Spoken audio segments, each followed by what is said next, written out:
talked about different tips for how to segment your audiences through the different stages of connecting with your audience, getting them to commit, and then closing them on becoming a customer.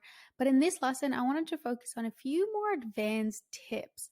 And I would actually like to start with a bit of an anecdote that I think is a really, really cool kind of comparison of just how far Facebook ads have come in the last decade. So back in 2013, a guy used Facebook ads to prank his roommate. At that time, the minimum number of email addresses required to create a custom audience was just one. So he could send him ads that were super specific to the things that he was sharing with him, and it ended up being this epic prank. His roommate was a professional performer and entertainer working as a sword swallower, so he started seeing ads like this one here and lots of other weird targeted ads that talked about things that Facebook couldn't possibly know about until eventually his roommate started feeling bad and he sent him this. Right. So now, while Facebook is presently a lot more focused on user privacy by not even delivering your ads unless there's at least a couple hundred people who can see them, the lesson to be learned from this prank is that the audience seeing your ads should feel a little bit like you're talking directly to them without being creepy, of course. And there's actually a really good study on this done by the Harvard Business Review where they said that with personalized ads, there's a fine line between being creepy and delightful. And if people kind of feel like you're calling them out for something that they don't feel like you should have information about, it becomes a bit of a problem. And that's because the goal of Facebook's ad auction is to continuously balance these two key objectives. Where one is creating value for the advertisers by helping us reach and get results from people in our target audience. But two, it's also about providing positive and relevant experiences for people using the platform. So, creating a really good experience with your ads should be your number one priority. And a lot of the time, if your ads aren't working, it's often because of one of two things: either your targeting is wrong or your messaging is wrong. And both of these things come down to knowing exactly who your audience is and why they should care about your ad specifically over the thousand more that are continuously bombarding their feed. So let's take a look at this from the perspective of a live example here. Imagine seeing an ad like this one selling you a razor. By trying to appeal to everyone, you often just sort of end up talking to no one. So instead, the Dollar Shave Club gets super tailored with their ads by showing ads of women shaving their armpits and legs and talking about how their partners feel about it, and by contrast, showing totally different ads of hairy backs and sweaty dudes to their male audience. And by segmenting their strategy like this, they're making sure that they're showing these particular ads to only the people who are going to resonate with them. So let's now jump into our ads manager so we can take a look at a few different advanced ways that you can segment your audience to make sure that you are targeting the right people at the right time, but also so that you're not wasting money by including people in your audience who are not going to be responding to your ads. Now, I know that particularly with cold audiences, there's going to be that temptation to just create audiences out of thin air as you're creating your campaigns by just sort of targeting specific interests. But I would really encourage you to actually go in and create and save your audiences so that you can use your best performing ones again and again, but also so that you can check their audience overlap. So let me show you what I'm talking about here. These are audiences that I first created inside of my audience insights tab over here so I could check out my competitors and their audience sizes. And then I basically saved them so then they now appear within my audiences section of my ads manager. So I'm just going to go ahead and look at some really kind of old audiences that I was using back in the day because I know they're really good examples for what we're looking at here in terms of audience overlap. So I'm just going to select these two over here. And then you basically select up here, you select show audience overlap. So this is something that not a lot of people take the time to do, but it can be a really big part of your success in terms of combining different interests into one audience to make sure you're not competing with yourself.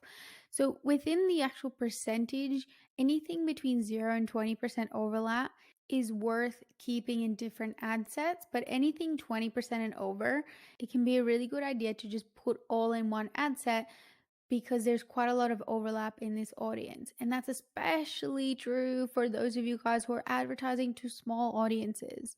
Because this 12% represents 230,000 people. But if this audience was actually only, 100,000 people large, then 12% all of a sudden is actually a really, really big chunk of that audience segment. But again, anything under 20% is still acceptable, and you can go through and cycle through all of your different audiences. This number will keep changing based on the audience that you're comparing against, and you can add up to 4 different audiences. So I know there's one in particular that has a really large overlap with this particular audience here. So let's have a look at that now, right? So that's 36% of overlap between this audience and this one here. So that's way too large. And it means that this interest, which is, probably people who are interested in the topic of digital nomads, are really, really aligned with people who have these interests. So I need to just make sure I'm combining them into one audience, because otherwise that's 500,000 people that are really combined in both of those audiences. And that means that they could be seeing my ads for this ad set and seeing my ads for this ad set. And not only does that mean I'm competing against myself in the auction bidding process, but it's also going to be a lot less effective for me if I don't have that control over exactly what people are seeing based on their interests. If you are not able to do it, so if your topics or whatever it is that you're targeting off of, whether it's interests or behaviors or competitors, if you're not able to combine them into one audience because maybe that doesn't make sense for your particular ads, or you just don't want to have them in one ad set, then just make sure that you are using exclusions correctly. And what I mean by that is that if I know one ad set is going to have an interest of travel, and I know there's a lot of overlap between food and travel and dogs, which are going to be kind of my primary targeting elements at each ad set, then I want to make sure that I'm excluding the audiences from the previous ad set from that particular group. So the only thing that I would consider in the very first ad set is just anyone who has an interest in travel is going to be included in this ad set. But for my second ad set, I would want to make sure I'm targeting people who love food, but also excluding anyone who loves travel, because these are people who are already in that first ad set. And then for my third ad set, if my targeting is based off people who love dogs, I would want to make sure I'm excluding anyone who has expressed an interest in food and travel, because these are people who are in the previous 2 ad sets. So this is the simplest way that I can kind of go about explaining why this is important. And when we jump back into our audiences, the way I would do this is just click on the audience that I want to edit, go into actions, edit. And if I know I want to suppress anyone who has an interest in digital nomads as a category, I would just go in here and put in exclude people who also match digital nomad as an interest, because I know there's a really, really big overlap in this audience, and I am going to be using this audience for a different ad set. So I don't want to be advertising to these people twice and competing against myself and driving up my costs. And instead of updating it, I would go through and save this as a new audience that is probably just going to be relevant to this particular campaign. So for my naming conventions, when I go through and actually set up audiences that have exclusions like this that I'm maybe using because I have a particular ad set structure for a particular marketing campaign, then I would actually go and put in the name of what the campaign is all about. And then I would put in, excluding digital nomad, or something that's going to sort of tell me why that this action has already been taken, and I've done that to make sure that that audience overlap has been taken into account. And I would just go and save that. And now when I go and set up a campaign for this particular ad set, I can actually go in and pull this audience straight through from my saved audiences. All right, so I'm just going to go ahead and exit out of that because we don't need it for the time being. But just so you know that if you do have multiple audiences that you're using, always check how big that overlap is. If it's too big, either combine your audiences into one or make sure you're putting exclusions in place. Another good advanced tip that I have for you would be to create custom audiences around your warm audiences based on specific interests. So you'll often see people retargeting all website visitors within the last 30 days or 180 days as a whole as a warm audience. And this might work really well for you, but as with anything, the more specific you can actually be with this, the better. So instead of taking your whole website into account, why not just target visitors of specific content on your website?